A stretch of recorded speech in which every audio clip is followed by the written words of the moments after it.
ગુજરાતની ફાઇનલ મતદાર યાદી જાહેર થઈ 4.40 કરોડ મતદાર નોંધાયા 3.95 લાખ મતદાર રદ છે। ડ્રાફ્ટ યાદી બાદ નવા 5.60 લાખ મતદારોનો વધારો થયો છે। અમદાવાદમાં સૌથી વધુ 49,12,594 મતદાર નોંધાયા। ડાંગમાં સૌથી ઓછા 1,94,653 મતદાર નોંધાયા। સૌથી વધુ સુરતમાં 85,734 નામ રદ થયા છે। 50,963 બીએલઓએ સરની કામગીરી પૂર્ણ કરી છે। ફોનલાઈન પર એસોસિએટ એડિટર સોનલ અનડકટ જોડાઈ ગયા છે। સોનલ, સરની કામગીરી પૂર્ણ થઈ ગઈ છે, મતદાર યાદી જાહેર પણ થઈ ચૂકી છે, શું વિગત?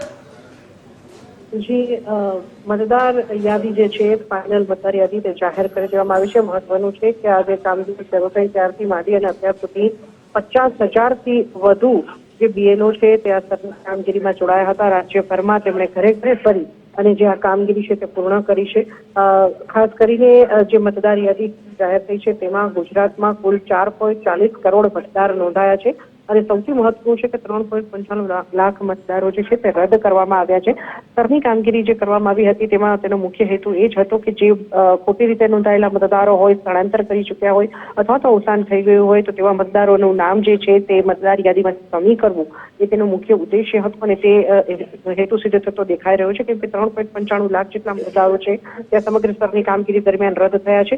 ડ્રાફ્ટ યાદી જાહેર કરાઈ ત્યારબાદ નવા જે ઉમેરાયા મતદારો તેવા 5.60 લાખ જે મતદારો છે તેનો વધારો થયો હતો અને તે અંતર્ગત સુરતમાં 85,000થી વધુ જે નામ છે તે રદ થયા છે। સાથે સાથે જ ડાંગમાં સૌથી ઓછા મતદાર નોંધાયા છે તે 1,94,653 મતદારો જે છે તે ડાંગમાં નોંધાયા છે અને અમદાવાદમાં સૌથી વધુ મતદાર નોંધાયા છે તે 49,12,548 જે ફિગર છે તે સામે આવી રહ્યો છે। જાણકારી માટે ધન્યવાદ સોનલ।